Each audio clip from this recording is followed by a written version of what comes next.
apologize for not having made it last month. It was pretty bad weather and I opted not to come. So, here I am today. It's cold, but how many people did a flicker? Is anyone working on one? Are you? Okay. How do you feel about it so far? You know, pretty good about it. You know, it's when most of my carving's been decoys, it's, you know, trying something new. Right. The turnstile was a new deal for me. I think trying different projects like that makes you better at the other thing, just because you're picking up different sort of techniques. Okay, well that's great. And anyone else doing a flicker? You are? And you're feeling good about yours? Yep. Did you do the turn head, straight head? Actually, I did one of each. Oh, you did? Okay, good. There's still patterns left over, so if anyone didn't get a pattern, you can have one each. These are the tacks that I used for eyes. These are the leather straps, little patches that I use to make the hanging device so that it hangs on a wall like this. Ours are hanging on the wall, the feet and the tail just works out pretty well. So if you are planning on doing one, you want to grab some of these leather tabs for your, you know, one of each or one for each of your birds. I use a patina that I use for stained glass and changing the color of the solder. It's a solder patina, and that's what I use to make my eyes get dark and look really old. When I paint over it, you can either paint them or just leave them to be rust. That's the way that I've done it. And in my video, I didn't paint both of these because it's basically the same process for turned head or straight head. This is acrylic, it's Traditions. You'll see that the little circles on the breast were pounded in with a brass channel tool that I made different sizes of. And then I just did a real simple paint job, one stroke brushes, one strokes to make each one of these feathers. And then I used a filbert brush to pull these feathers out from on the cape, and takes a little bit longer to do the tail, but if you spend some time doing really thin coats, several thin coats is really important than doing one thick coat. You can't make a soft transition when you're going from one color to the next if you're using really thick paint. So if you try to draw a line, a straight line with thick paint, and then there's a new color then on the other side, using the thick paint going from one to another just one or two times is going to leave a really hard line. But if you do several, like 5 thin coats on either side, you're never going to quite match up that straight line, and it just gives you a much softer transition. Even if you're wanting a straight line, it'll still be a softer straight line and just give you a softer look overall. I use really inexpensive brushes for this project on purpose. I use the Royal Majestic filberts. They're a tack-on. Somebody mentioned that earlier, that kind of a brush is a synthetic and it works for acrylics. You can buy a set for $13, $14 off of Amazon. On my website, I've got links to the different kind of brushes that I would use in this, as well as the paints, even the patina that I mentioned. So, looks like we lost our, maybe this went to sleep. It did. Okay, so I'll show you the video on, and it's only going to take about 20 minutes. This was the pileated woodpecker at our house. Okay, so now I'll get back to the right video.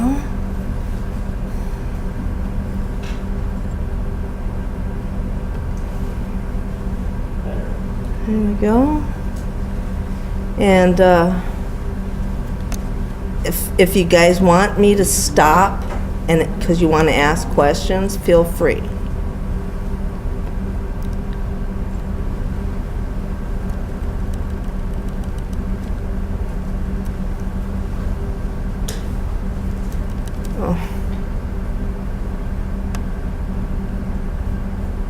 I don't know why I don't have sound.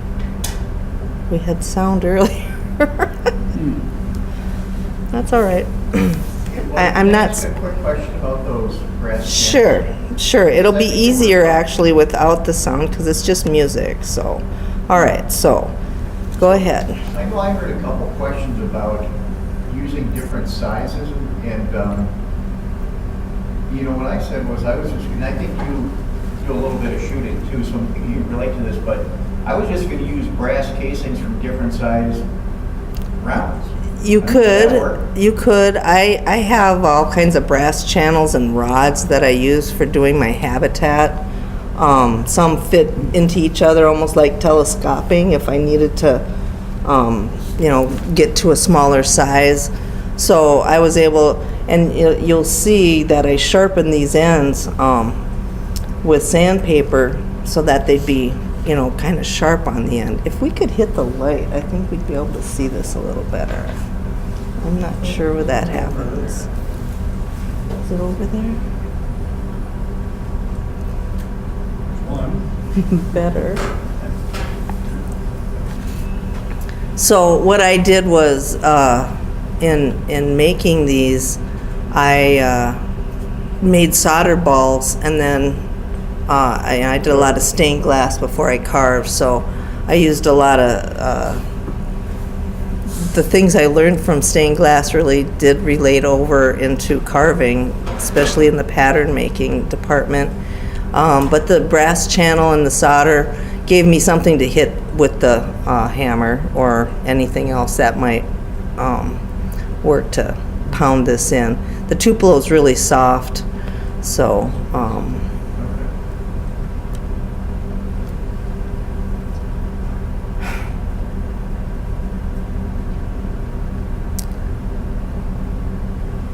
so solder caps off. I'm going to read this to you since the different size dots have been drawn as a guide. The hammer is used to pound the circles onto the breast according to size. You know, pencil was just a loose representation of where I wanted. So after I got as many as I really needed, it's time to seal it. I haven't put my tack eyes in yet.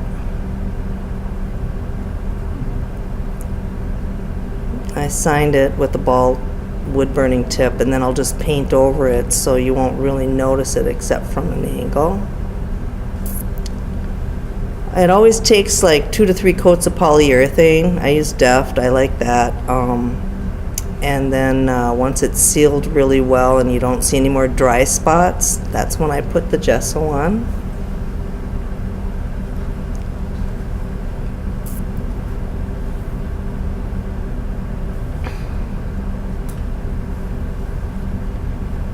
Now, I'm going to pause it right here. See that little drip right here?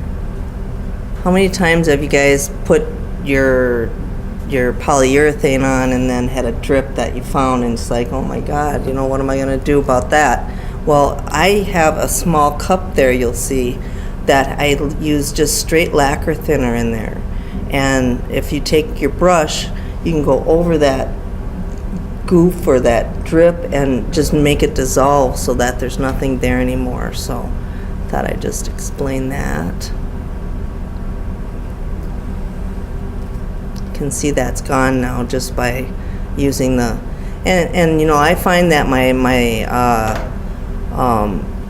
polyurethane, as it gets older, gets thicker, and I just add more, and a lot of times when it's starting to get thicker, I'll dip my brush into lacquer thinner before I stick it into the polyurethane, and it just smooths it out. You don't have the little lines that are left behind by the brush sometimes when it's thicker.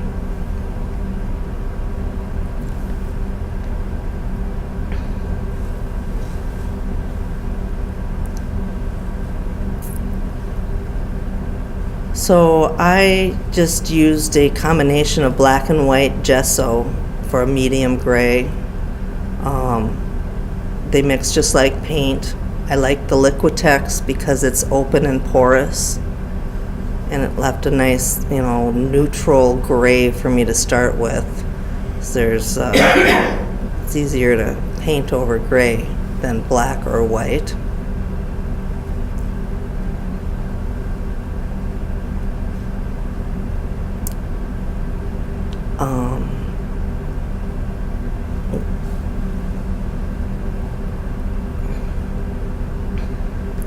Now the gesso can be thinned with water so that you're not having the same streaking I talked to you about with the lacquer thinner or too thick of paint.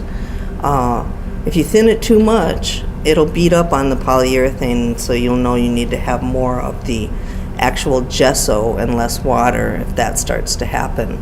But I'd rather see you do 2 or 3 coats of thinner gesso, as thin as you can do it without it beating up, than 1 thick one. You'll have a lot better chance of a nice smooth surface without brush marks.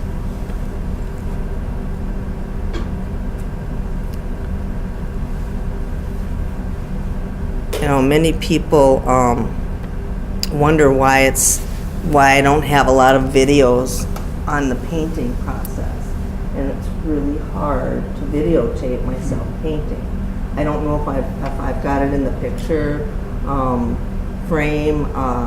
Once it's done, it's done. I can't start it over, and I've just had not a whole lot of luck. So this is why I've got photographs instead of actual video showing what I'm doing and then the text explaining. It's just very difficult. So if someone else knows a way to do it when you're on your own production crew, let me know. Okay, so I just showed you how I painted over the gesso right over the insignia in this shot.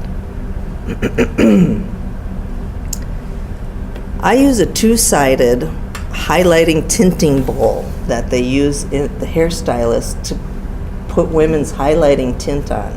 They want to use a highlight and a low light, and so the stylist will use both sides to have 2 different colors of this tint that they use.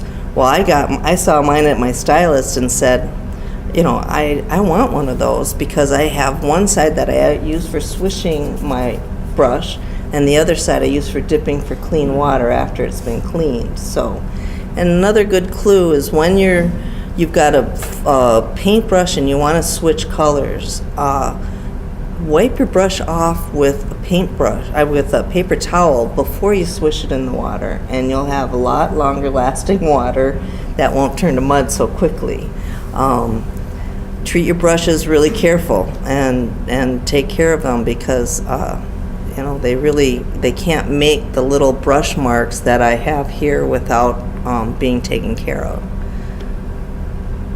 So a lot of these things you can find on my website. I have a list, and I'm not saying it's like an Amazon list. It's not necessarily the cheapest place to buy it, but it's exactly what I use. So you might want to do some research before you just assume it's the cheapest. I use a Masterson Stay Wet palette, and it's got a little sponge underneath this paper that holds water, and then the paper sucks the water up from the bottom through the paper, and it keeps your paint wet for, I've had it keep it wet for as much as 3 or 4 months time when I had to put something aside. My blue wing teal wing study that I did, I had to put that aside for a while, and that paint after 4 months, I've got a video showing it looks like the day I mixed it. So if you want to have a really good palette that you can store your paint with, it has a cover, so you just cover it up when you're done. But this has saved me a ton of paint. I mean, I can't tell you how much paint I've saved from using this. Plus the hassle of not having to remix the same color over and over again. You mix a big pile and you just pull off of it for a long time, and it stays moist on this palette. So highly recommend. So if you watch this video on YouTube, it's going to say, you know, it's 40%, 60%. That's the way that I've done it in all of my articles when I'm explaining the amount. When it comes to burnt umber, you would think that this would turn out to be blue, but the burnt umber is such a strong pigment in the Deco Art Traditions paint that it takes almost, you know, 3 times as much blue paint to mix into that brown to get you a nice dark brown. It doesn't look blue. It looks dark brown.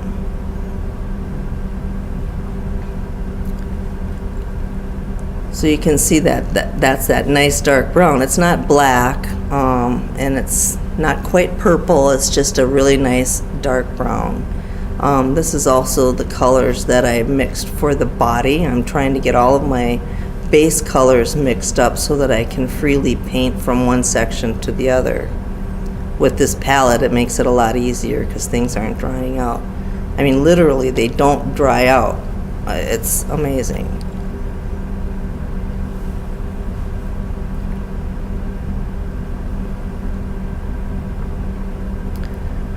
I was talking about those filbert brushes, and earlier somebody mentioned the boar hair brush. That's what this is here. These are the Royal Majestic filbert brushes that I use for one-stroke feathers. This brush I use to blend and do my, it's kind of like, it's wet blending and dry blending at the same time. You know, you kind of, I put the paint on my brush and then I wipe it off of my brush, leaving some behind, and then I can take that brush and just kind of pound it right into the surface, and that just gives you a nice good blend. That brush holds up to it, where a filbert like this of the Taklon would just wreck it. So that's where a badger brush, a boar's hair brush or a natural bristle brush will do a good job for blending, putting on your base coats.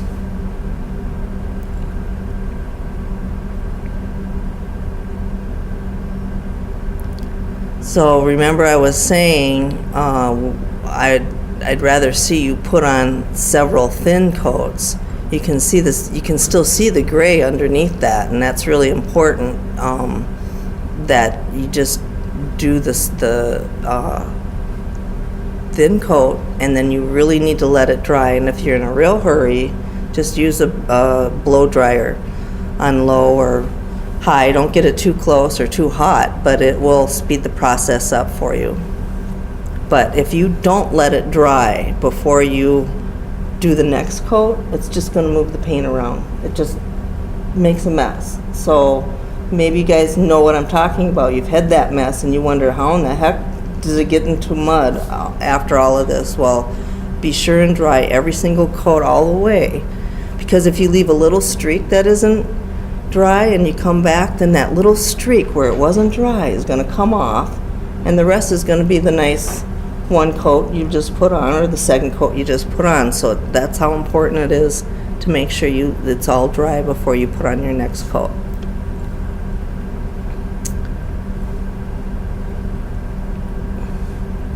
Now it's dry. You can see how flat it is once it's dry. I did 3 thin applications. Now this is the dark black that I put on that tail, this here. And I wanted to just show you that my paint strokes are going with the way the feathers would be lined up coming out of the tail coverts. So instead of painting it horizontally, paint it vertically, because that's the way the feathers go on the bird. So try to always brush with the feather flow if you can. It'll just work better for you.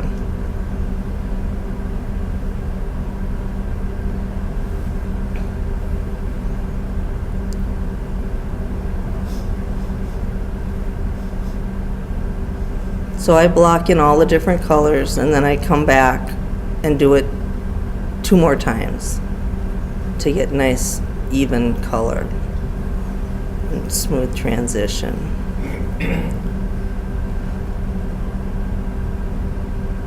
I painted right over those eyes.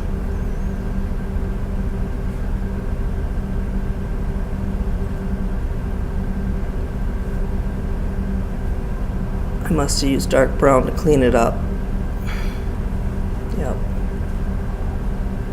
You know, I like to work really clean when it comes to the painting process. And if you know, here I'm using a round brush so that I can paint, you know, a nice, it's more detailed painting oriented. So if I put this on really thin, I can come back with a wet, clean brush and make any adjustments in its shape, because the deco art will come off if you've let everything dry, like I said, and then you put on this black on there and you want to make some adjustment. That wet brush will take off the black without taking off the paint below it. So you can come back and clean up your messy work, because I work messy too. No, you know, doesn't start out perfect and end up perfect. It gets to your best perfection. So once you get the shape right, fill it in. So here I'm starting with my first stroke, using the bright red here that I mixed up, laying in the bill, beak, I guess.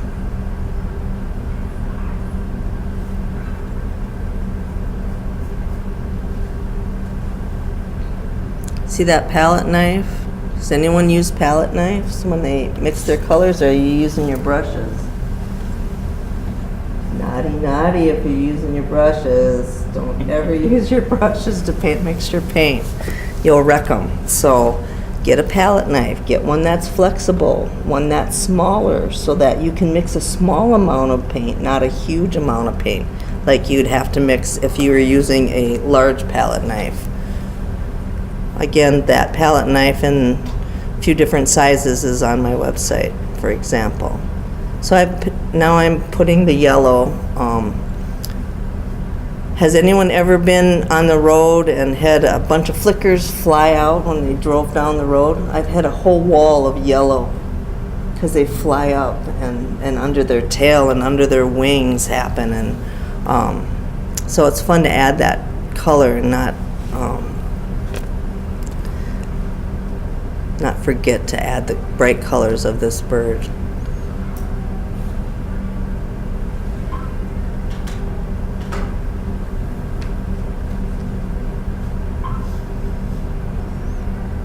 The little, I don't know, mustache, if you want to call it that.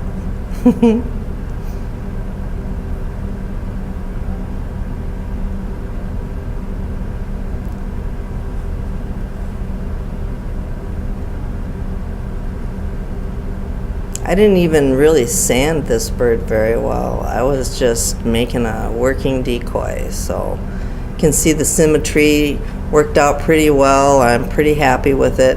You notice how it's kind of chalky looking? You know, that's what the deco art paints will do. That goes away with handling because you've got hand oils. But the process I use in the end here is some stain, some oil-based stain, which adds the patina. So remember I told you you can use those brushes, and I go and just I hit it with the top of the brush, just tapping it and pounding the colors to make them blend in so it's a nice soft transition. Don't even pay attention to those dots. I mean, pretend like they're not even there when you're painting this. You're just working on the glow of that breast and of the white and getting that transition going. I brightened up the wings and the cape, scapular feathers.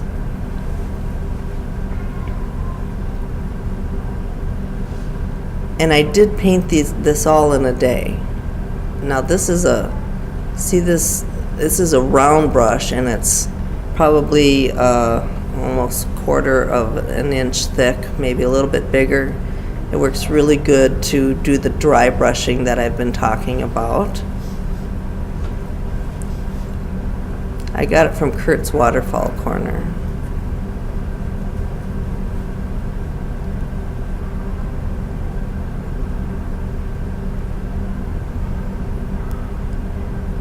I noticed, you see now on the see that highlight I added to the cheek here?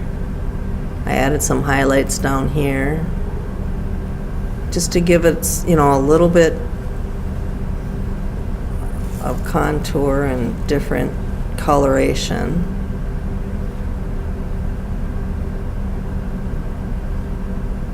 Doing the same thing, adding some more color to the front of the eyes, front of the head.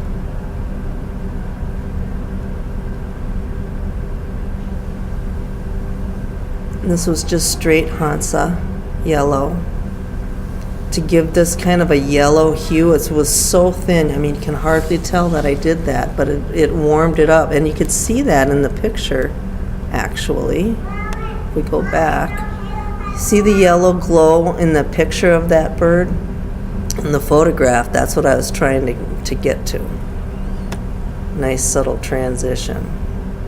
That's another this is a short, round, natural bristle brush, and that's boar's hair. And what I'm doing is adding, when I looked at the pictures of the flicker, there's this light, almost an aura that's around that black dot once it's on there. So I'm going over and doing this white around all the breast feather, or all the breast areas of those dots where it's not white already, and it's going to give it a kind of a glow that you only see in the. So I got it all done here.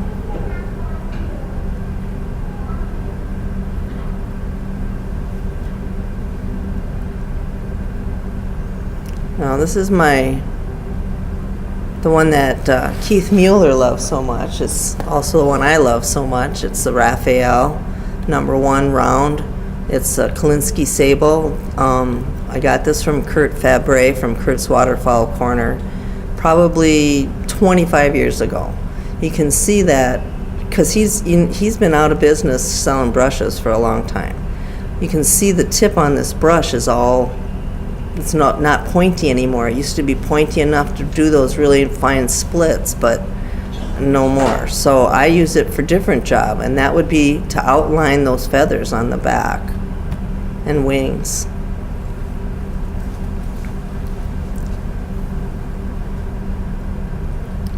And remember, I said if you did it really thin and you didn't like what you were doing, you could come back with a clean wet brush, wipe it off, and do it again until you get it right.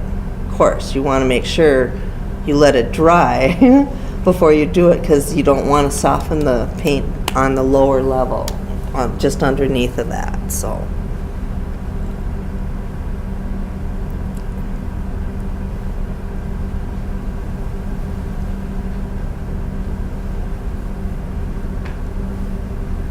there's my other one. This is the one I did it won Best in the Woodpecker Division at the Chesapeake Challenge in 2012, and then it went on to win Best in Contemporary Antique Decoy in the Pristine Division.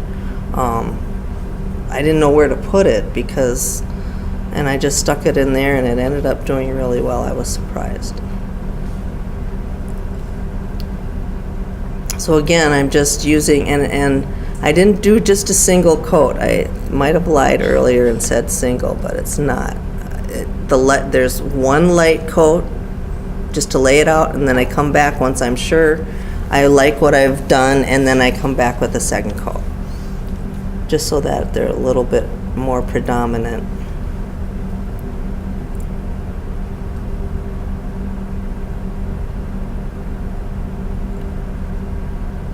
And that's the other thing. I got to stop every time and take a picture. So this was really thin, warm white that I put here. This was that pinkish beige that I put here. It's really amazing that a gray can look white on black. But you'll note that when you're using, see, this gray is what I used.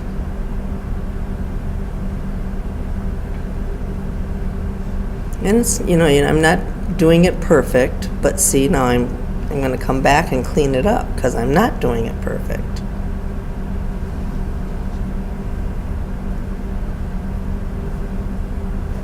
That's one of my old 1/4-inch slant tip badger hair brushes that's just totally worn down to a nub, but it still has a use because it's going to come back and clean up my feather edgings.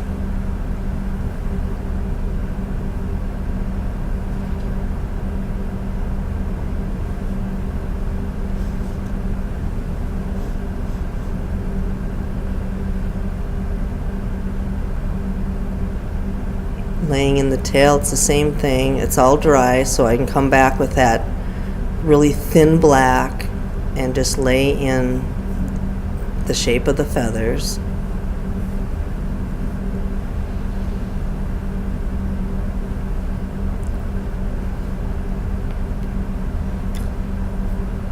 Doing the tail coverts there. And we just want to indicate that they're there. Then I did the belly feathers and the upper tail coverts. Then I use the contrasting on the tail here to get the individual tail feathers.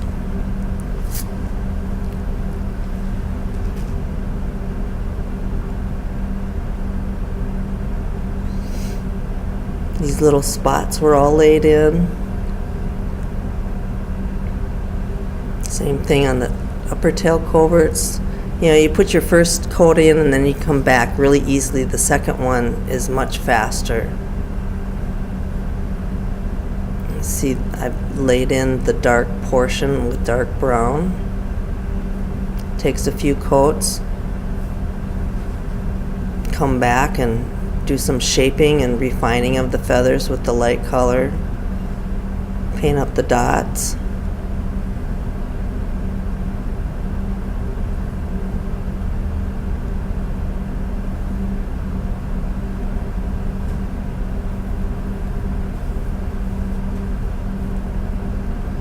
It'll take, 2 or 3 coats to get that, but I wouldn't have been able to come back and put that nice white. Okay, now I want to explain this here. I used a filbert here, and as soon as, and I practiced on a paper plate before I did this, but what I did, because I wanted an irregular, but I wanted to do it really fast, was I took the brush and held it straight up. It's the rounded, or it's the filbert shape. And when it hit, I twisted it.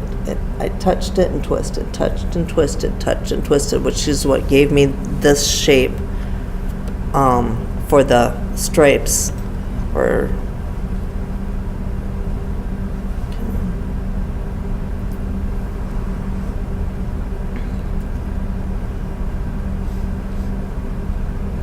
And it wasn't perfect, but it was effective, I thought. So, okay, great. Now, this is the Isabi.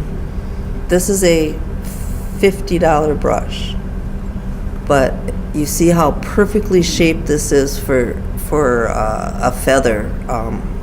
So if you get your consistency right and you play with a paper plate, you get the puddle of paint in the right consistency, you'll be able to dip into the paint you've mixed, touch the paper towel, and then brush on a paper plate and see if you're getting that nice feathery look you want in one stroke. And it might take a few times on the paper plate, but as soon as you get there, stop and then you move to the bird, because then you've got the right consistency going, and you should be able to, with a brush like this, be able to do quite a bit without having to go back, because it holds, the load of paint it holds is pretty good, which is what's great about a Kolinsky sable, is the way that the brush holds onto the paint, it's not slippery like nylon or synthetic brushes. It's got some tooth to it,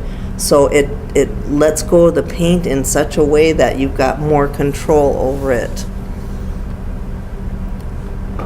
So I'm doing carbon black. You can see how the feathery edge is, and you'll see that on this bird one, and we're almost done here. So I was able to just do these one stroke feathers.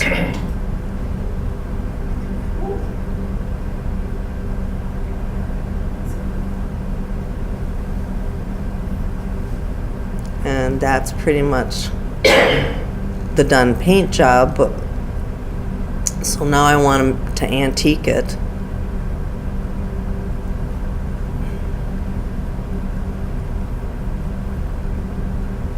You know, it's funny because when you add the antiquing process, it makes all of this look old and totally different than it looks right now. I mean, it looks kind of, I don't know, cartoonish maybe, I guess you could say, or comic strip like. But as soon as you add that patina, things change in it. So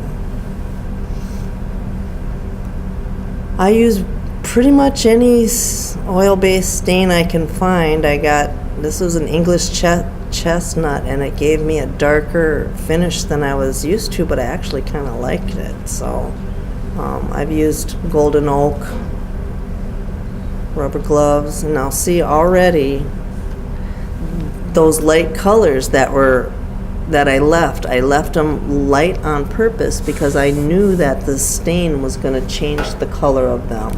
And same thing with the cheeks, and also I take just a paper towel. You can see that where it is on top of the can, and I just wipe it all over the bird I got my gloves on, of course. And then I wipe it all off.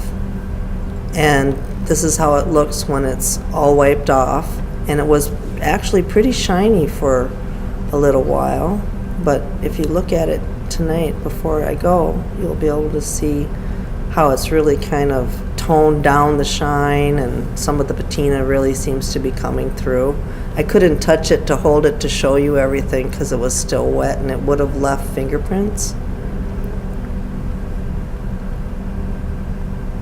And this is after a couple of hours.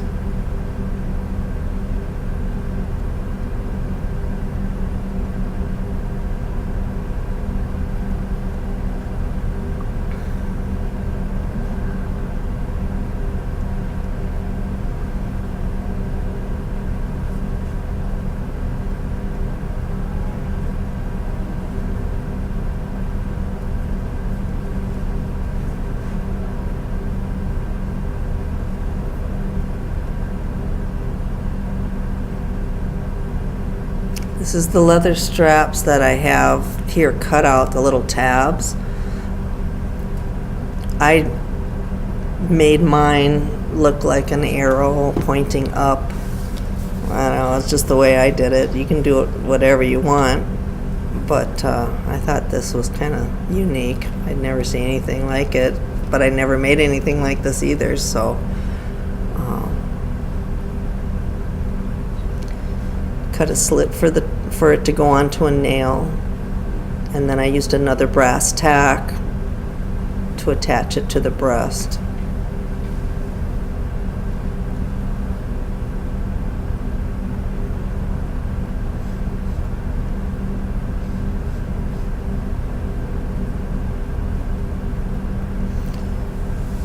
So that would be it.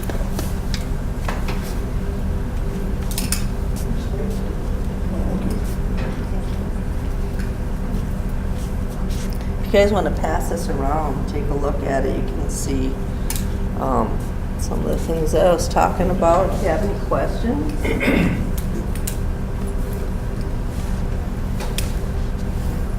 Do the same thing with that stain on my shorebirds. I'll take a dry brush and I'll keep wiping it off after I've done the paper towel just to get almost all of it off and blends the paint so nice together. Isn't it? Yeah. It just really finishes Just- things. Yeah, it softens everything and, yeah. And it makes the colors pop too, Yeah, you yeah. know?